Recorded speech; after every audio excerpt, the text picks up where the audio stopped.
नमस्कार, आप देख रहे हैं बिहार न्यूज 7। मुजफ्फरपुर जिले के प्रखंडों में राशन कार्ड संबंधी समस्याएं देखने को मिलता है। लोग अपनी अपनी समस्या लेकर प्रखंड के इस कार्यालय से उस कार्यालय का चक्कर काटते रहते हैं, लेकिन उनकी समस्या संबंधित वरीय अधिकारी तक नहीं पहुंच पाती है। ऐसे में एसडीओ पूर्वी कुंदन कुमार ने एक सराहनीय पहल की है। प्रत्येक गुरुवार को अपने कार्यालय में राशन संबंधित मामले का निष्पादन करने के लिए लोगों की समस्याओं से रूबरू होते हैं और राशन कार्ड धारकों की समस्या का निपटारा किया जाता है। एसडीओ पूर्वी कुंदन कुमार ने कहा कि पिछले गुरुवार को 62 आवेदन आए थे, जिसमें 40 आवेदनों का निष्पादन कर दिया गया। बाकी किसी कारणों से नहीं बन पाया, इसकी जानकारी आवेदक को दे दी जाती है।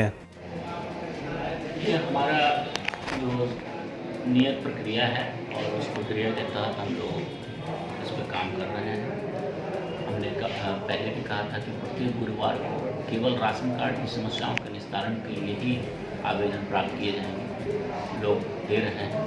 पिछली बार जो हम लोगों के पास आवेदन आए थे उसमें से लगभग 62 आवेदन ऐसे आए थे और 62 आवेदनों में 40 आवेदन पर राशन कार्ड बनाकर आज के तिथि में करा दिया गया है। फिर आज जो आवेदन प्राप्त होंगे उसका हम लोग अगले गुरुवार को निष्पादित करेंगे।